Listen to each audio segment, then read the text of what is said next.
Hello and welcome back to Perspectives. Today's guest is David Jacko Jackson. He is a master breathwork instructor and a former strength and conditioning coach and professional rugby player. Breathing is something we all do without even thinking about it. But what if I told you that we had been breathing incorrectly for years? Breathing has a huge impact on our mental and physical performance in relation to things like our attention span, our ability to concentrate and focus, how we manage our stress levels, and in physical performance when delaying lactic acid, and that ability to reduce exercise-induced asthma, which is that wheezing sensation you get when you have run a little bit too hard, then you realise you're coughing and wheezing for the next 45 minutes to an hour after. In this episode, Jacko talks us through the mechanisms behind breathing and how we can test our breathing efficiency, why we should be breathing predominantly through our nose rather than our mouth, how we can use breath work to manage our stress levels and improve our overall health and mental performance, and much, much more. This is a very, very interesting episode. There's a lot of stuff about breath work I did not even realise myself. But before we do get into the episode, I wanted to ask a favour. It is nearly Christmas and we are at episode number 10. So if you would like to give me a gift this year, you can do so by subscribing to the podcast and spreading the word.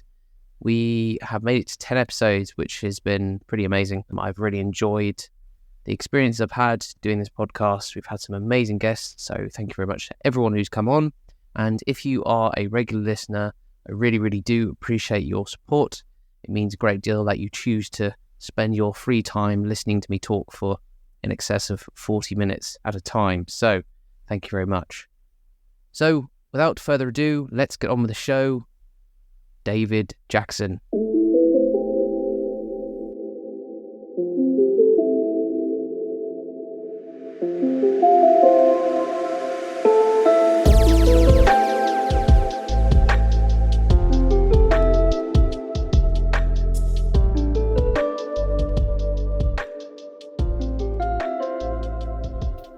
Jacko, welcome to Perspectives. Great to have you on.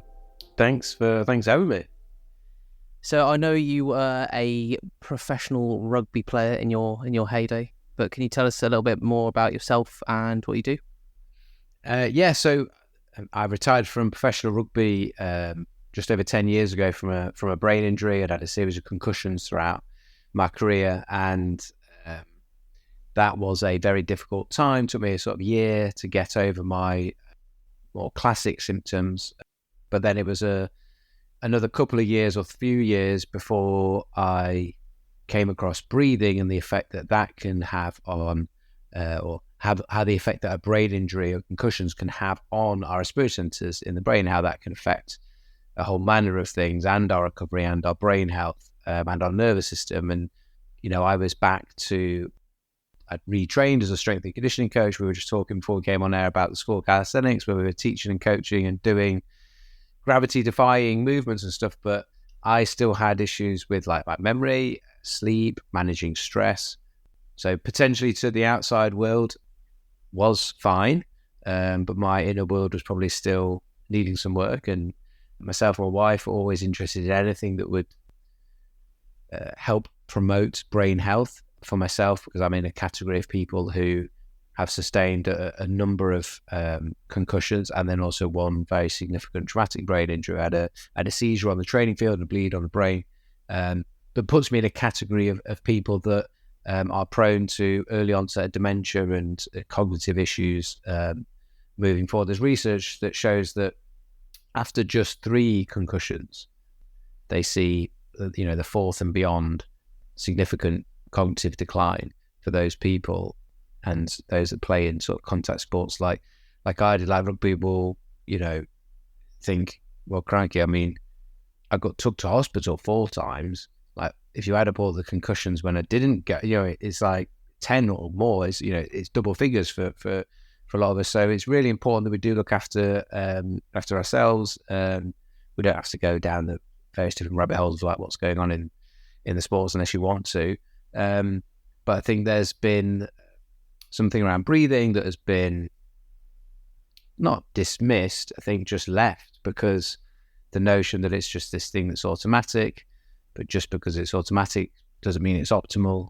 And because it's automatic, once those respiratory centers have been affected from a brain injury or from any type of stressful event, which could be a physical stress like that, or it could be a psychological stress, and it could be a big stressful event or just constant daily little bit of stress. Our nervous system and stress, the breathing responds in the same way. And it won't normalize itself on its own. And this was something that I found through the Oxygen Advantage. Needed to do it for my own self, but started to see the effects it was having on me, but then also on athletic performance. And working as a strength and conditioning coach at the time, I was like, wow, I wish I knew this when I played rugby, like how it's affecting our ability to perform, our ability to concentrate, lactate threshold, just the ability to manage your breathing. You know, when you're playing a sport like rugby, like there's times where you're absolutely blowing out of your ass, and to be able to manage that, it feels amazing. And then how you recover and like being able to sleep after a night game and things like this. So I started reaching out a few years ago to some people that were still involved in rugby from when I played, and started working within the world of rugby on this. And it's something that is, it feels like it's built. People are starting to become more aware of it. Some of the listeners, I'm sure, will be sort of at the point where I was at first. You're like breathing, like, well, you can train breathing like once. You just breathe, don't you? That's often a starting point for people, but there's so much to it, and I'm sure we're going to delve into that during the podcast. Yeah, I mean, the idea of brain health's really, really interesting as well, because I've got friends who played rugby. Even just last couple of weeks ago, I had a friend who texted me saying, did 80 minutes on Sunday, mild concussion again, just that's kind of the norm most weekends, going out and getting concussed on the rugby pitch. And then you've seen the rise of some of these sports that just are out and out absurd now. Have you seen the World Slap Fighting Championships and things like that? Yeah, I think at least in rugby, like the purpose isn't to try and knock someone out. It's just that, no. I try to not feed my Instagram algorithm, but every now and again you see something like that. Yeah, just two people just sat opposite each other and they just whack each other. Yeah, it's. I think, as you say, I think people are becoming more aware of it now, but I just don't understand how that is ever been allowed, to be honest. Yeah, I mean, exactly. It's not. It's crazy. That's literally crazy, because they sit there and they have to like not even flinch.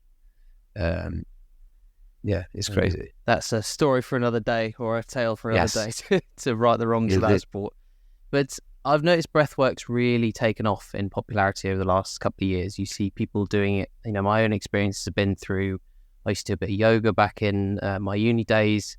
The Society, £25 a year, which was probably the best value for yoga you're going to get ever.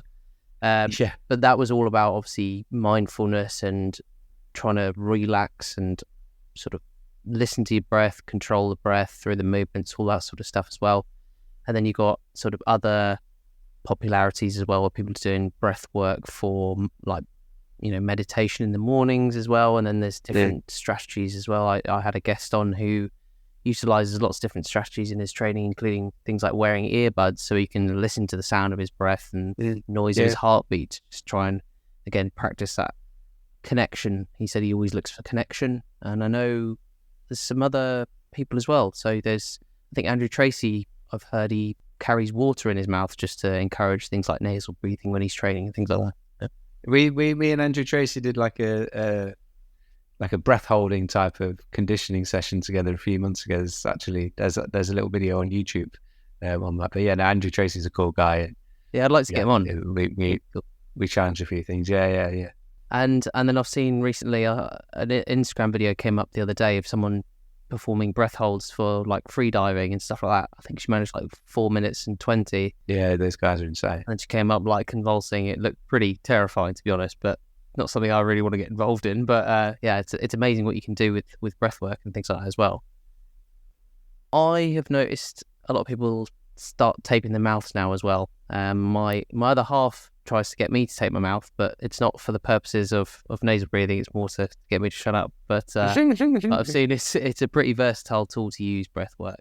So hopefully we can dive into a few of those bits today about some of the benefits that breath work can do, and But I want to really start at the beginning. So you've talked about some of the benefits in your introduction there before, but why do you always encourage nasal breathing? What is it about things like nasal breathing and breath work that you think's so important? Well, if someone asked me we do teach a workshop yesterday, and someone asked a question about, that was it. It was to do with tongue position. It was like, why should the tongue positions be to the roof of the mouth? And I was like, I'm going to give you two answers, because one of me wanted to be a bit sort of cheeky, and I was like, sort of crude answer was like, because that's where it's supposed to be. And it's like with breathing, like you ask the crude answer to, why should we be breathing through the nose rather than the mouth? And I was like, because you're supposed to. That's how you're designed to breathe. It's like, why do you talk with your mouth? Rather than talking with your nose.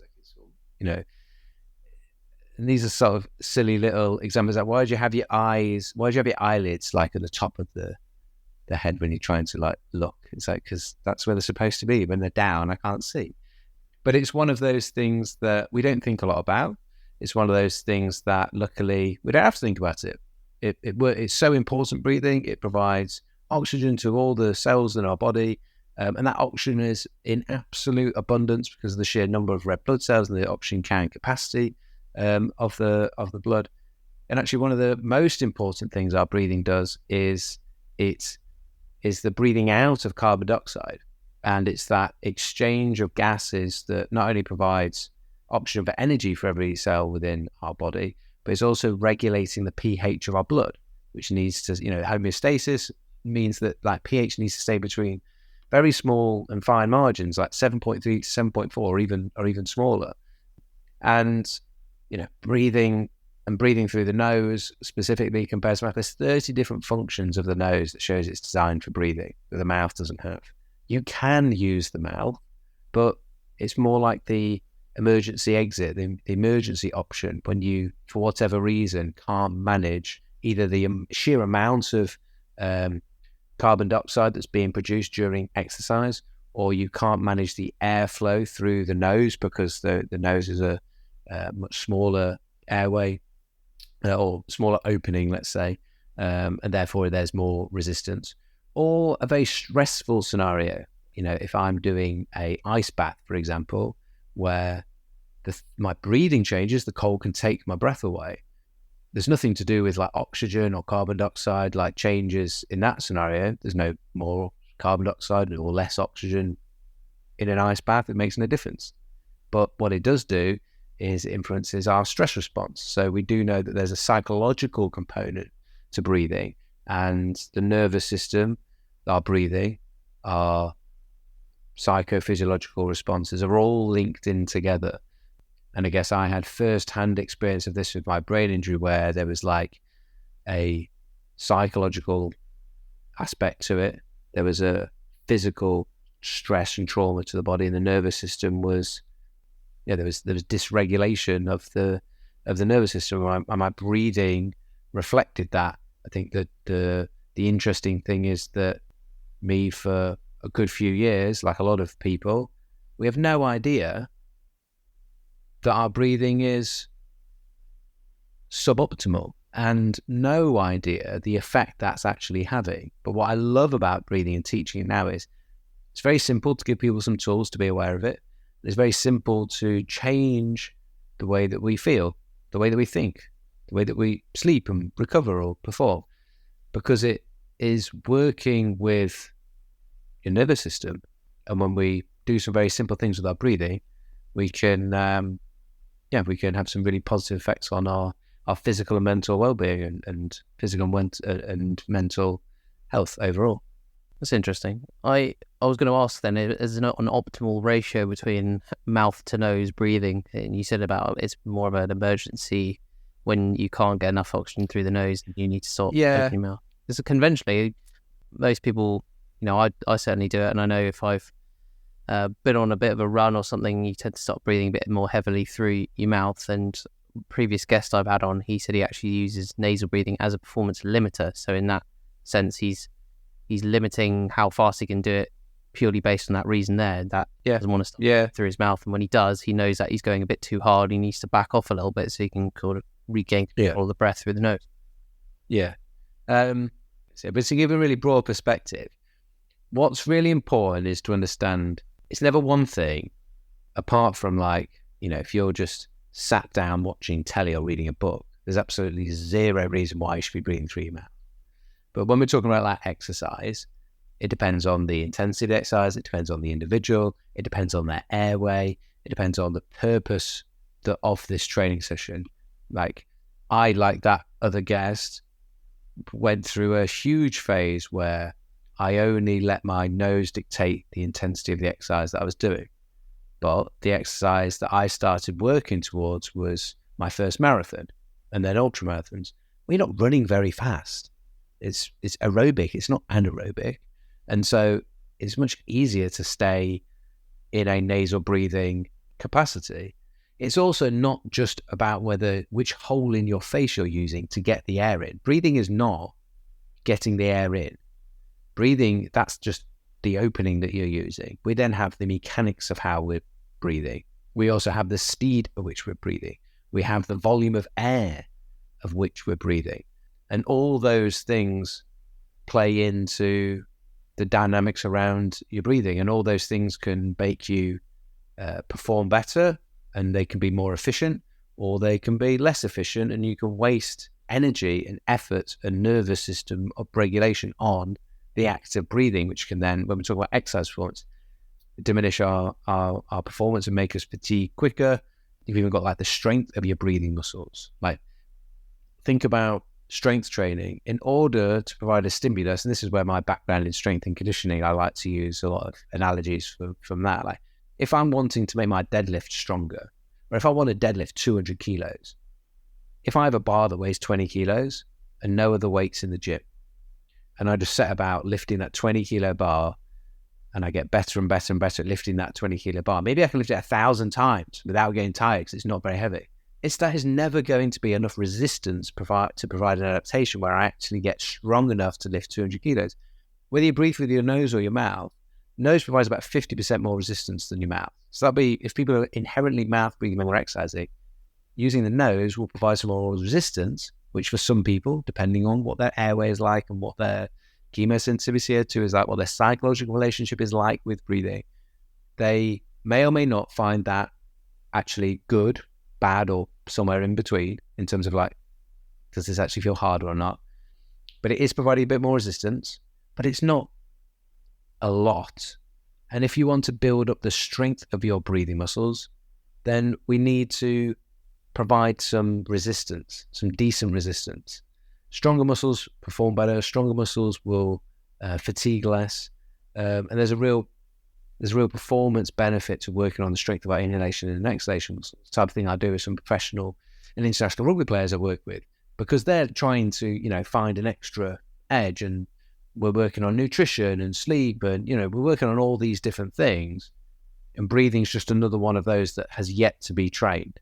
And just because you're doing cardiovascular training, aerobic, anaerobic, whatever, it's not training the respiratory system like specifically. It's not providing resistance, and it's not in changing our tolerance to carbon dioxide buildup, which can be linked with our lactate threshold and things like that. But if we just come very quickly back away from sport and just go to like normal day to day, or you're doing a meditation or whatever it is that you're doing, we should be breathing in and out through our nose, and we should be trying to do less than more. Think about efficiency. To breathe efficiently, you're going to do less of it. Use less fuel. Your breathing is then calmer, is slower. Your nervous system is calmer, and you're going to feel better. And the nose helps to do that from a number of different angles. One, just like the extra resistance slows down the speed of your breathing. But once you're not exercising, slowing it down isn't challenging. It should be calming. You've got nitric oxide in the nose, which helps with oxygen uptake and is antiviral, antifungal. You've got all the different little tiny hairs in your nose, which helps to filter the air as it comes in, that the mouth doesn't have any of these properties. So you're like almost cleaning the air as it comes in and goes into your airways. A lot of people that have asthma are inherently mouth breathers, and particularly exercise-induced asthma. When we start to build up people's tolerance to be able to breathe through the nose and use that filtration system that's naturally within the nose, we significantly improve asthmatic symptoms. And I've had plenty of clients that, the last guy who's like, actually, I don't know where my inhaler is anymore. I've lost it. And he wasn't bothered that he lost it. He was like, I just haven't used it. I can't remember the last time I used it because I don't need it anymore. Which is fantastic. And, and he feels better for it. And hopefully it makes a lot of sense. Like if you're getting like unfiltered, cold air, dry air hitting the back of the throat, it's going to irritate your airways. Of course it is. Whereas the nose is providing that protection and importantly, keeping a lot of moisture inside. That moisture helps with the oxygen uptake within the blood and the transportation or removal of CO2 out of the blood into the lungs so that you can then breathe it out. I don't know all 30 different functions of the nose off the top of my head, but I've given us a few. Hopefully built up the picture of like, it's the organ for breathing. The nose is for breathing, the mouth is for eating. In terms of, you talked about obviously filtration through the nose as well. Have you found anything interesting to do with things like hay fever or allergens to do with breath work as well? Have you found that you can use breath work to alleviate symptoms like that at all? That has been documented. I personally haven't had clients come to me with that as an issue and something that we were working on. So I don't have any personal data points on that. But yeah, that has been documented. A really good book for like a really wide, broad view or broad perspective on what breathing can do for all aspects of health and well-being is Patrick McKeown's The Breathing Cure. So it's like the book that came after The Oxygen Advantage. The Breathing Cure. It's a great book for that. I'll add that to my list. I've not read The Oxygen Advantage yet, but I'm obviously familiar with a bit of. You could probably jump to The Breathing Cure. It has a lot of the same stuff in the sort of first few chapters of it. So it's not like you need to read The Oxygen Advantage before you read The Breathing Cure. The Breathing Cure was to be a standalone sort of, here's everything. It's like a Bible. It's massive. It's like, well, that's it. The encyclopedia for breathing, basically. Yes, pretty much. Yeah. I was listening to a podcast the other day, and they had Andrew Huberman on, who is he's a neuroscientist from Stanford University, and he was talking about it was in the early stages of the podcast. They were talking about nasal breathing and how it can impact the attractiveness in later life. So effectively, what they're saying is how you breathed as a child, whether you're predominantly a nose breather or a mouth breather, would determine the shape and the sort of jaw musculature development in later life. So if you breathe more through your nose as a child or in early stages and throughout your life, you tend to have probably a more chiseled jaw. So and then better teeth because your teeth have got the space for themselves. Yeah. So is that to do with? Can you tell us a bit more about that then? Perhaps if you can share a bit of light on why that. I'm not the expert in like that sort of child development and stuff. James Nestor documents it well in his book Breath. And I say Huberman's talking about it there. The Nestor talks about looking at skulls and how over periods of time we've seen this change in the structure. And one of the theories that makes a lot of sense to me is that early child development of the jaw and structure and the muscles around that, breastfeeding is really important for that. And there's actually like having to chew our food, whereas a lot of the time now, someone may not breastfeed or maybe not breastfeed for that long. And then also the types of, mushed up baby food is relatively new as a concept. Like we don't have to chew our food that much, but I think the breastfeeding was a really big part of developing that. And just an understanding around nasal breathing. He had a story in his book around a tribe somewhere where, it wasn't because they were looking at research literature, it's just something that was passed down through generations of knowledge that when the babies were sleeping, the parents or the grandparents would, if the mouth was ever open for the child, they just gently close their lips because they knew that nasal breathing was calmer, probably purely from just observing it. If you see someone like breathing through the mouth, it doesn't look right. It doesn't look calm. And even if you just do this now, people listening can do this as well. Like open your mouth really wide as you can, and then take a breath in. it will be vertical and shallow into your upper chest. You cannot, because of the resistance that isn't there, that mouth wide, like open, makes it more sort of obvious to feel and notice, but you can't mechanically breathe well when you're breathing like that. It's just impossible. And yeah, it's part of that fight or flight stress response. So trying to breathe with your nose starts you off in a better starting point from the way the air is entering in. But then we also want to think about what's going on below that. I felt it like tickling the throat as well when I did that. Yeah. You notice it definitely. That is cold. You feel it. Yeah. You definitely notice it more in the winter when the weather sort of the thermometer starts heading south. You do step out in the cold in the morning, and you do get that real it's cold on your throat as well. So talk to me about, you said about the nasal breathing as well, abnormal breathing, and how would someone identify if their breathing is maybe suboptimal? Is there a little test they could do? Is there something they could do at home to perhaps gauge how effective they are at breathing? One of the simplest things I get people to do at the start is normally a couple of things, but the most simplest is literally sit down, relaxed, put one hand on your upper chest, one hand below where your two lower ribs meet. So not on your belly, because where your belly button is isn't where your lungs or your diaphragm is. So where your two lower ribs meet, that's where your diaphragm is. And sit and count your breathing for like 30 seconds. So just set a timer for 30 seconds and count your breathing and feel your breathing. So use your hands to notice the size of the breath, the direction of the breath, and where the movement within your body is coming from, and see how much of it is vertical compared to sort of a three-dimensional expansion. See how much of it's coming from that upper chest rather than coming from the lower portion of the rib cage where the diaphragm is.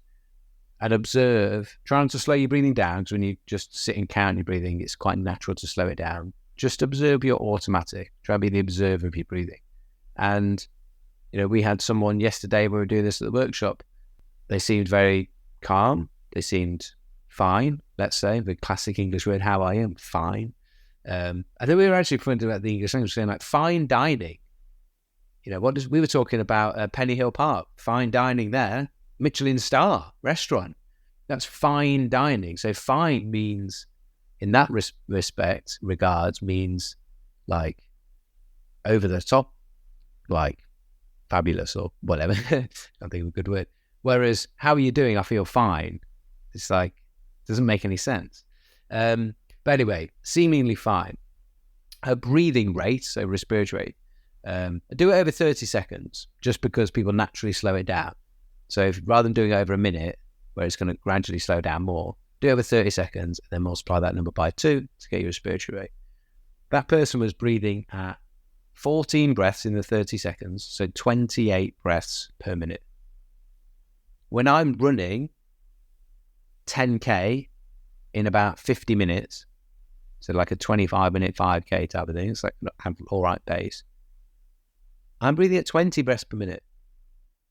People are sat down listening to this podcast right now, breathing like some dude is running. And that ain't good. That is not efficient, and that is not a calm nervous system.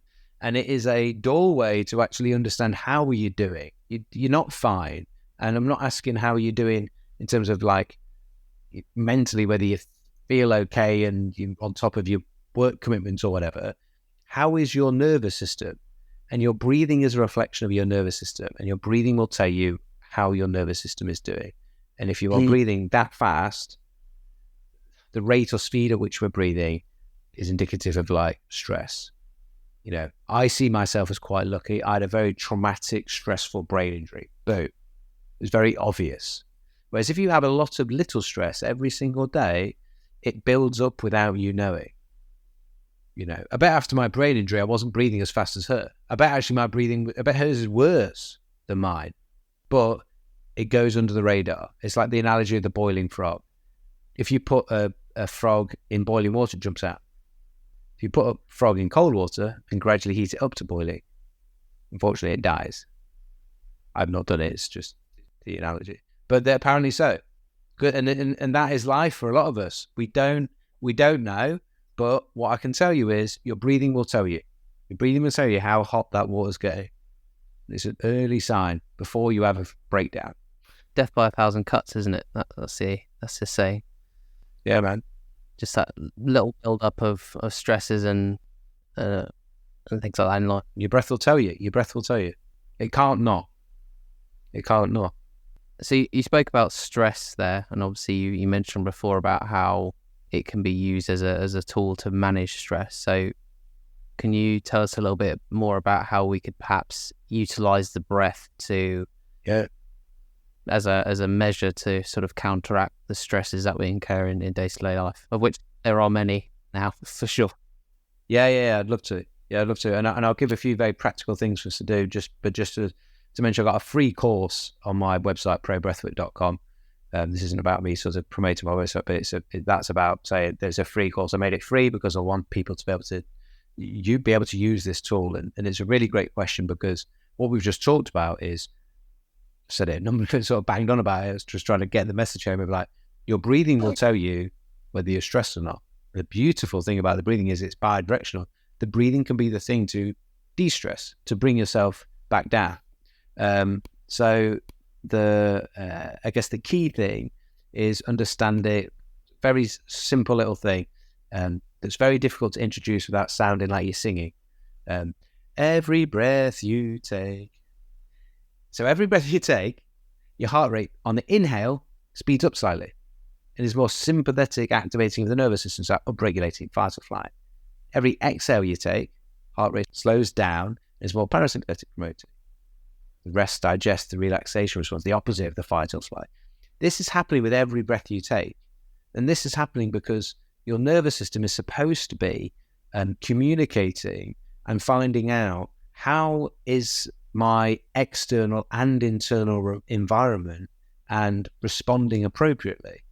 You know, there's a gazillion things that my wife always says this. She's a health coach. She talks a lot about physiology. She talks a lot about this sort of nervous system stuff. Says that, like, there's a gazillion billion whatever things that your body's got to do. The nervous system has these two arms so that it can switch between the two, because it can't do everything at once. You can't run away from the stress and digest food at the same time.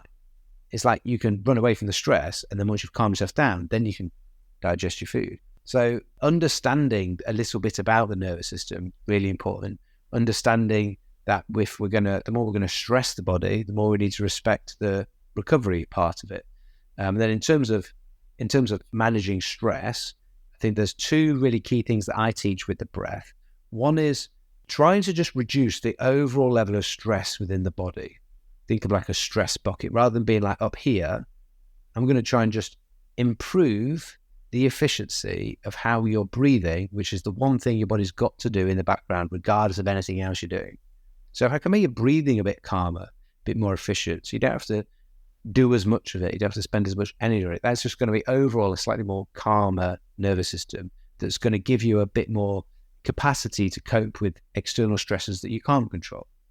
That's one thing. So that's working on the 3 dimensions of our breathing, working on the mechanics of our breathing. So breathing through the nose, visualizing the diaphragm, the biochemistry, which is improving my sensitivity to carbon dioxide, which is really important for managing stress, because the more sensitive we are to carbon dioxide building up, the worse our blood circulation is, the worse our oxygen gets, or less efficient oxygen delivery into tissues, and the more prone we are to anxious thoughts. Like, carbon dioxide has a positive effect on the conscious senses of the brain to help us, like, from a physiological perspective, manage stress and anxiety better. And so we can use the breath to, on one side, bring the overall system down to give us greater capacity. But then the other thing is, in the instance, knowing that if I slow my exhalations down, I start to bias myself away from that like fight or flight response and more into a calmer state. So the slowing of exhalations can be really helpful. Nasal breathing, like, because of the olfactory nerve, when we're breathing through the nose compared to breathing through the mouth, our state of that nervous system is different. When we're mouth breathing, we're much more likely to be in a fight or flight response. But the fact that all these things are linked, none of them are in isolation. If when your mouth breathing, that less resistance, the irritation of the airways, the faster breathing rate that it's going to create, the more upper chest shallow breathing it's going to create, it's going to keep me in that sort of state, that fight or flight state. So one of the simplest things is just to be consciously aware of your breathing. Choose to close your mouth and breathe through the nose. And we know that when someone counts their breathing or focuses on their breathing, they naturally slow it down by about 20%. That was why I said before we were counting our breathing as a measure. Try not to slow it down. Only measure it for 30 seconds so you don't slow it down too much and multiply by 2. But utilizing it as a tool is like, okay, I'm going to choose to close my mouth. I'm going to breathe through my nose, and I'm going to just focus on my breathing, focus on the sensation of the air in the nose, focus on the sound your breath is making, and you'll naturally calm it. If it feels good to do so, start to slow down your exhalations. If you just consciously get control and slow down your exhalations, your heart rate slows down, you start to shift that nervous system back towards balance. In an extreme situation where you're like feeling very anxious, sort of like, towards a panic attack, and someone said to you, slow your breathing down, like makes you get even more angry or stressed, then that isn't as simple as just slow your exhalations down. But an exercise that I cover in that free course is one from the Oxford Advantage called many short breath holds, where we literally take 2 breaths and pause.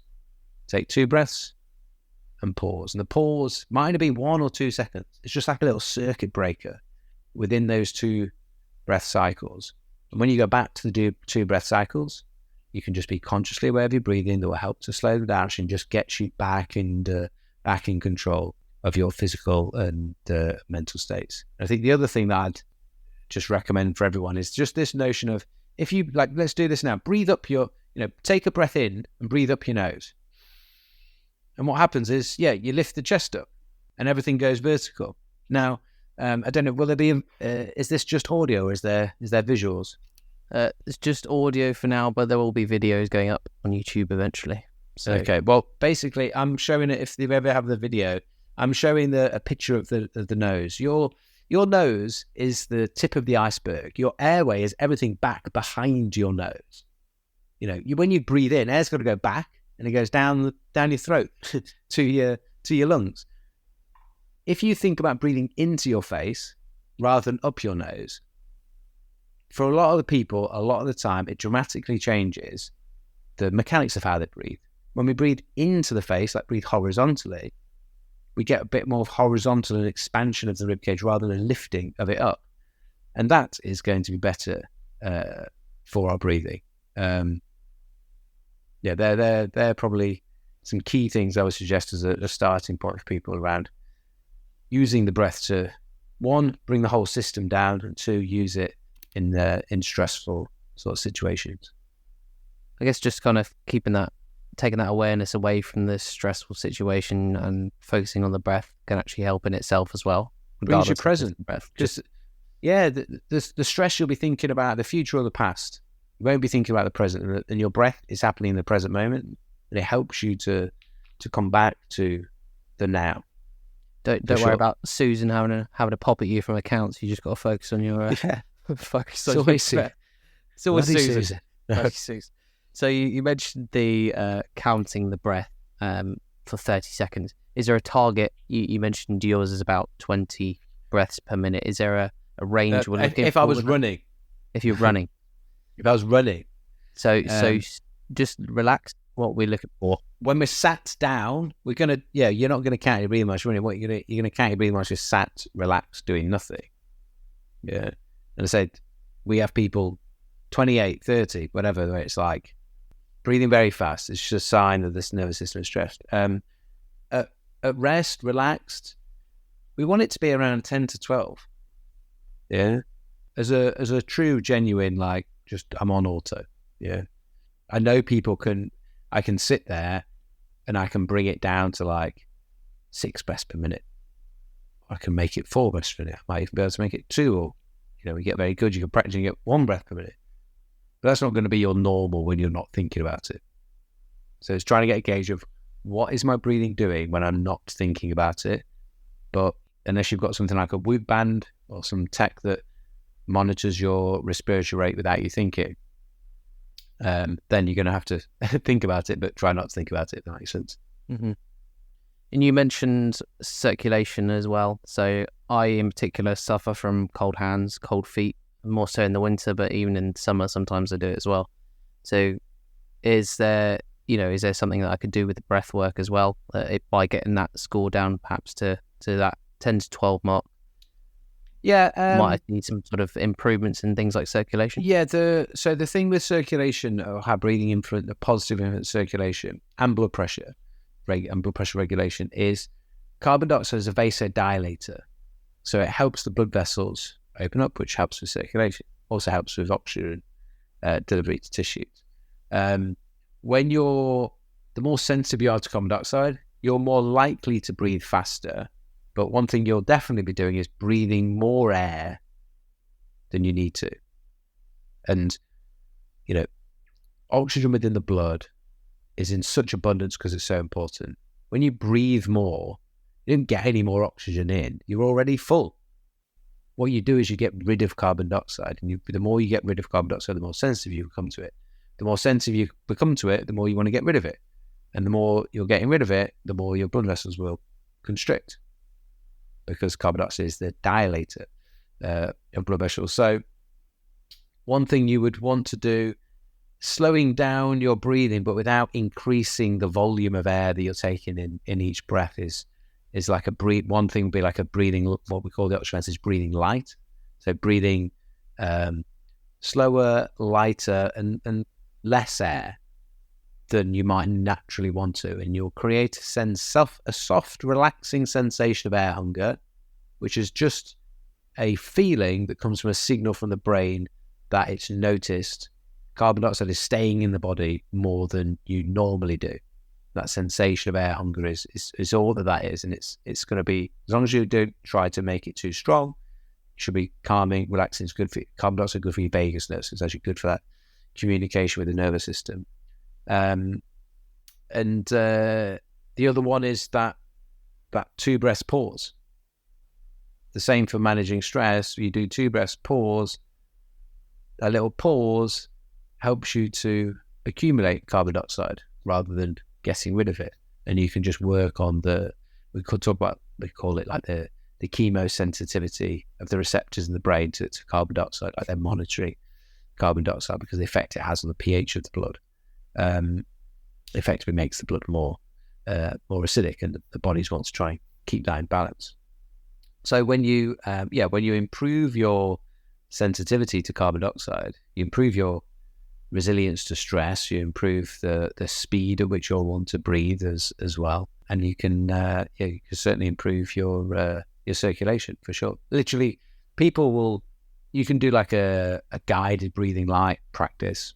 Again, those on my free courses on the website, and within 5 minutes you'll probably feel your hands and feet becoming warmer, because it's happening. You're literally influencing the levels of CO2 within your blood gently, that helps the blood vessels to dilate, and you feel the increase in circulation. It happens just in a few minutes. Amazing. I'm definitely going to try that. I'll have a look at your read. He's in. No more gloves. And it's free, so it's a no-brainer. Yeah, you still want to wear gloves when it's snowing outside for sure. But yeah, you can definitely work on it. Because I've got cold hands. I'm not even cold though. It's just I just get cold hands. Yes, yeah.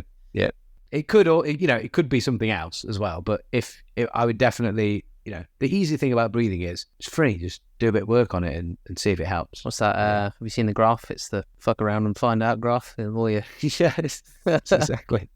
Yeah, exactly. So we've talked about using it as a stress management tool. We've talked about how you can sort of increase circulation, things like that as well.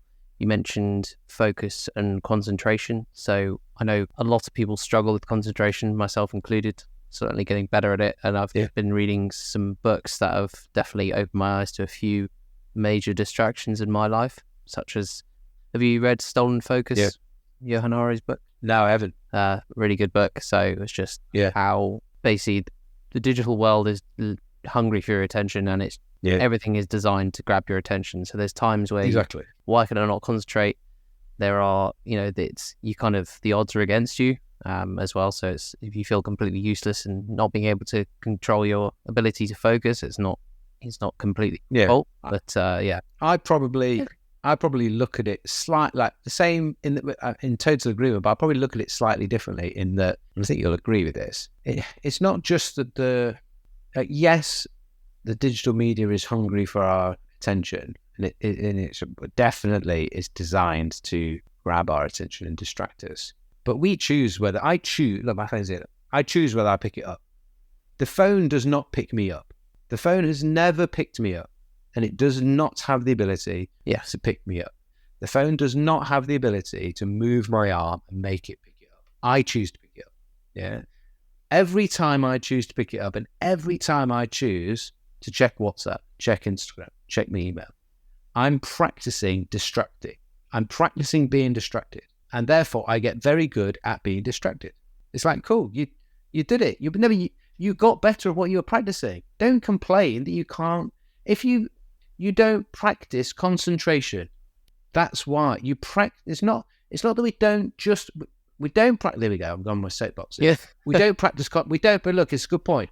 We don't practice concentration, and it's worse than that. It's not that we don't. If we just didn't practice concentration, it would be quite so bad. We don't practice concentration, and no one helps us to concentrate. When I dropped the rugby ball during a game, what did my coach shout at me? Concentrate. And the word concentrate and it being shouted at you aggressively, does that in any way improve your ability as a skill to concentrate?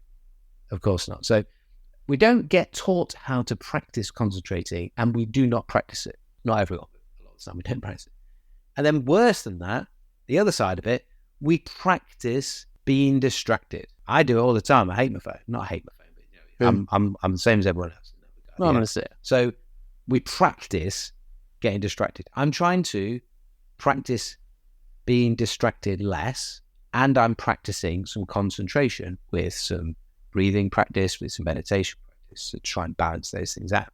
Now, we can't cry about the fact, and I'll make it really obvious, but we can't cry about the fact that we're not good at concentrating when we don't practice it, and we practice the opposite. Yeah. If you name a sport that you don't play, I was waiting for that. Name a sport if you don't play. Do you play cricket? No, don't play cricket. Used to. Used to. Name a sport you don't play. Golf, tennis. Name a sport, quick. Tennis. Let's go tennis. Tennis. Right.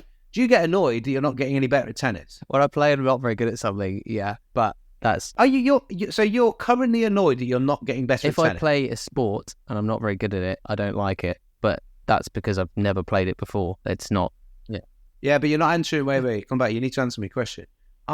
You don't play tennis and you do not practice tennis. Are you currently annoyed that you're not getting better at tennis? No. You can't be, because you don't do it. Yeah. But it's the same thing. But weirdly, we don't look at it that way. So it's like, you're getting what you practice. We practice distraction. So you're getting bloody good at it. We just don't clap ourselves for getting good at being distracted because we see it as a negative thing. Yeah. But all your body's doing is it's just getting better at the thing you provide it with. Yeah. I like that. I'm going to make a video on Instagram about that. Yeah. No, it's good.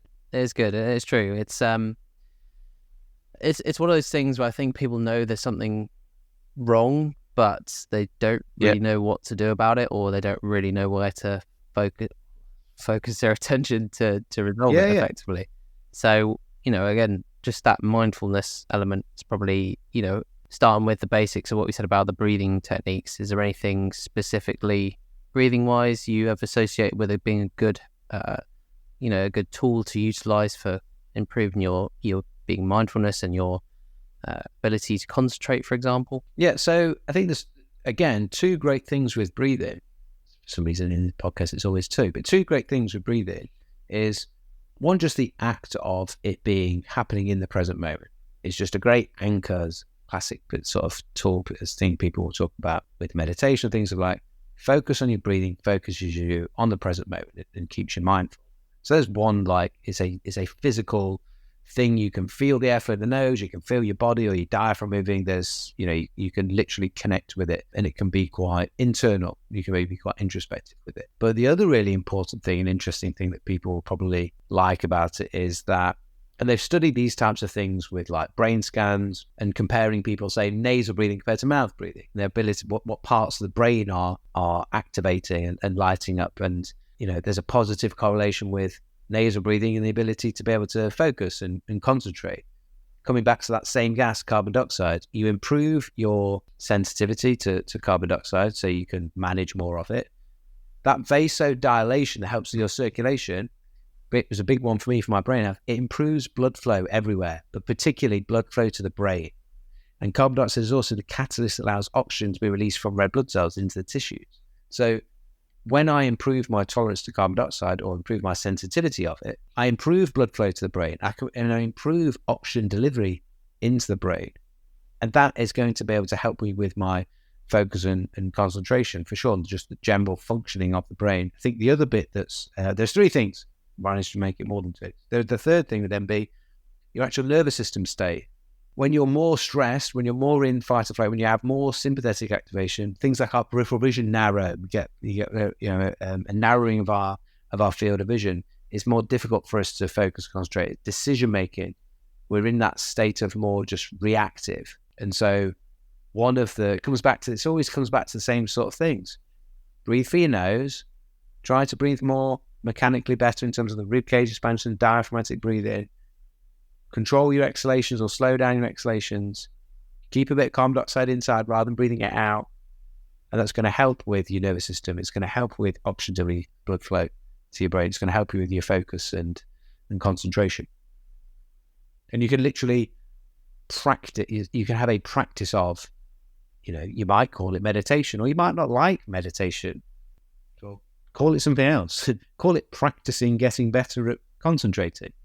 And whilst you put your phone somewhere else, or you put the other things that normally distract you away, and you step into a place where you then practice concentrating, not only are you going to practice concentrating can you just keep focused on your breathing in some way, but by doing that, you're also practicing not being distracted. So you're ticking boxes here. It's cool.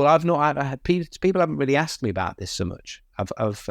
This is an area I haven't really probably spoken about that much. So thank you for really great questions about that side of it. No, I find it interesting. It sounds like a lot of this is interlinked with just going back to basics. Really, 100%. It's funny. It seems like all the beneficial tools nowadays, especially around health and fitness, we look at functional movement and squatting and things like that. It all seems to be circling back to when we were younger. So how are you breathing? Are you breathing properly? And things like, it's almost like we've kind of been conditioned as we get older in life with the way the world's structured for whatever reason. I mean, you don't have to go live in a cabin in the woods or anything like that, but just being mindful of some of the things that are present in our day-to-day life that may be actually a bit more of a detriment to us than we thought. Yeah. Things like sitting.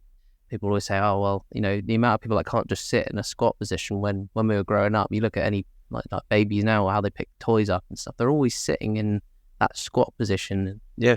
So, yeah. Just think about what's natural, and just, you don't have to go far back. Like, just go back. We were talking about this the other day around like cold water. So you go depending on how old you are, either your mum or dad or your grandma or grandpa will have washed in a cold bath because they didn't have a electric shower and they didn't have central heating.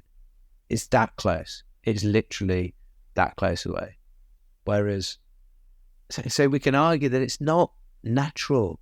It's not normal on the scheme of humanity to be able to flick a switch and have hot water on you. I know it's nice, but it's not natural. And it's then, how many things in our life are we doing that are not natural for me, not normal for me in terms of my biology? And then you start to go, okay, I can start to make some decisions about, maybe you're one of the weirdos like me that chooses to keep the shower on cold, for example. Could be one really simple little thing. Or maybe you walk outside without shoes on, you're on grass in your bare feet and breathing through your nose rather than breathing through your mouth, which is, again, more natural, more how we're designed to be. Like, shoes are a great one. Like, how long have we had shoes with rubber soles? It's not that long. Like, a mate of mine that I played rugby with, he came over from New Zealand. From where he was in New Zealand, he's the same age as me, 41. When he was at school, they didn't wear shoes. And one of the other lads who from New Zealand as well, he's like, yeah, when we played his school, we had to take our football boots off, our rugby boots off, and we had to play bare. So it was fair. Like, you couldn't have one team in barefoot and one not. Like, there's just barefoot, and actually barefoot is normal. It seems not. Seems weird. You see a lot of those shoe companies are bringing out those barefoot trainers and stuff now, aren't they? That's not to say we need to go back to foraging for mushrooms and berries in the woods to sustain a living, but yeah, there are tools out there that you can, the Vivo barefoot, Vivo barefoot. Yeah, I've used those for years now. Love them. But like, one of the things I love about them is like they much prefer you to just not wear any shoes when you get the chance to. Yeah. Like, but when you need to wear a shoe, have one that gives your foot the space to sit in. But yeah, just think about what things are more natural rather than just what's normal now. Normal now is, like, we're sat here looking at a computer screen at each other. That's not normal. Your brain finds it really weird to look at yourself because it never does that in normal life. I just wanted to circle back to sort of the last few points, really. One you mentioned earlier was about when we're looking at increasing performance and things like that, we can look at restricting the flow coming in. I know there's things like people do altitude training. I know there's a bit of skepticism around things like the altitude masks and the oxygen training masks and things like that, apart from looking like Bane in the gym. Do you see any benefit of using tools like that or anything better? So one of the interesting things, it's almost like false, really interesting. So the altitude training, what about altitude? The air's thinner, so there's less available oxygen in the air. Hypoxic training, like hypoxia is when your blood oxygen saturations drop below 91%. Now, altitude training at say like 3,000 meters is going to be somewhere like a mid to 3,000 or 4,000 meters, be like a mid to high 80s percentage of red blood cells saturated oxygen, your blood oxygen saturation. So we can mimic altitude training with breath holding because you can mimic the hypoxia that you create. Now, these masks came out that would provide resistance to our breathing and would make your breathing feel harder. And when you're at altitude, breathing feels harder. Yeah. And so then they got marketed as an altitude training mask. And then people went, hold on a minute. This mask is providing resistance to my breathing, making my breathing harder, but it's not changing my blood oxygen saturation. And so then everyone poo-pooed it. And now what people are starting to realize is they go, hold on a minute. One of the things that's difficult about altitude training is not just that the air's thinner in terms of oxygen. The fact that air's thinner, the way that we breathe is you have to increase the volume inside of you, which decreases pressure, and air moves from pressure of high to low. When the outside air pressure is lower because you're at altitude, your breathing muscles have to work harder to get the air to come in and get it out. So actually, one element of altitude is also the ability for your breathing muscles to work, to be stronger. So then we come forward and go, hold on a minute, actually, providing resistance to my breathing is one way to train those respiratory inhalation and exhalation muscles that's necessary for altitude. So those altitude masks that we poo-poo because they weren't creating hypoxia actually are training the strength element that we need for altitude training. So then it's like, oh, actually, maybe they are sort of an altitude mask. And then what we do with the altitude advantage is we use the mask and we use breath holding with them. So we do get hypoxic because we use exhale breath holds. And that's been widely studied for the last 20 odd years. And then that resistance is something that's building up the respiratory muscle strength, which is not just for altitude, it's just good for the strength of those breathing muscles, for endurance of those breathing muscles. Yeah, if you're working in sports and you train all the other muscles in your body, why aren't you training your diaphragm? Why aren't you training your intercostal? Because they're going to benefit as well. It's like bicep curls for your lungs, basically. yeah, exactly. Why wouldn't you? If we were sure, everyone loves bicep curls. The last point I wanted to just touch upon before we round this off and draw it to a close, there's been obviously so much information here. Really appreciate all your time, and I'll link all the resources and the websites and things like that at the end. The idea of using mouth tape for sleeping has become quite popular now. I think it'd be good to get your take on those who are perhaps a bit more skeptic about this. Is that the right word? Yeah, skeptic. Skeptic about it. And it may seem quite scary to obviously tape your mouth. I mean, we're not talking about using duct tape here. Yeah. I should make that explicitly clear. You're not trying to completely glue your mouth shut. But yeah, what would the benefits of using tape be? Yeah. So obviously we've talked a lot about the benefits of nasal breathing over mouth breathing more part of stress. You sort of think, well, would you want to be breathing in a stressed way when you try and sleep, or do you want to be breathing in a calm, relaxing way when you sleep? The calm, relaxing one. So, you lose a lot more moisture. We lose 42% more moisture when we're mouth breathing at night. So you wake up with a dry mouth, your airway's dry, the oxygen delivery is poorer. You're also more likely to snore when your mouth. It's very difficult almost not to snore when your mouth is open. Before we get to mouth, okay, we'll do mouth tape first, but don't let me forget about like body position. Okay. When we're putting tape directly on the lips, we recommend using 3M micropore tape. So it's almost like semi-see-through, and it's not like crazy sticky like duct tape. You don't even have to seal the whole of your mouth. You can just use it like a thin strip in the middle, and you can leave a space either side in case you need to cough, or it feels a bit panicky. You don't want to make yourself, if it stresses you out, that's not going to help. So it needs to feel, you need to be calm and comfortable with it. So one thing we always suggest is put some on during the day for 5-10 minutes whilst you're washing the dishes or watching telly or reading a book or whatever on your computer, just to get used to the fact that actually your brain is more than happy and prefers to breathe through your nose than your mouth if you give it the chance to. So make it a bit more of a norm. And I think one of my bugbears the most, so I tape my mouth and I use mouth taping with my clients and stuff. But the thing that is just classically social media, it's like, okay, great, tape my mouth. And us as humans, we go, great, I'll tape my mouth. And I go, well, that's just like a Band-Aid, literally over the top of the problem. The problem is you don't naturally breathe through your nose. You need to do some conscious work whilst you're awake on your breathing to change your norm, change your auto. The other thing that's going to work in your favor is your body position. So if I'm lying on my back, your mouth, just because of gravity, is more likely to drop open. So sleeping on your side or your front can be beneficial for keeping the mouth closed without the need of tape. But yeah, for a lot of people, taping the mouth, working on their nasal breathing consciously during the day, and you combine those two things together, being comfortable with the mouth closed at night is an absolute game changer for people's sleep. When you change and improve people's sleep, you change the following day, big time. Like no one wakes up from a great night's sleep and goes, I wish I slept worse last night. But the opposite happens. If you have a bad night's sleep, it affects how you feel and your mood and how you are the next day. It's massively important. It's life-changing. Change someone's sleep. Yeah, you see a lot of people. There was an expression I heard the other day of stepping over pounds to pick up pennies, which is where people try their best to, things like optimize these different things, but neglecting the fundamentals such as getting enough sleep, or they got a perfect morning routine. They're taping their mouth, or they are doing the cold plunges or whatever they are doing, but they're still only getting like 5 hours sleep, 4 hours sleep a night, and it's. You got to obviously nail the basics first. Yeah, you got to respect the whole thing. You got to respect the whole system and not all the different stresses that you're putting on your body.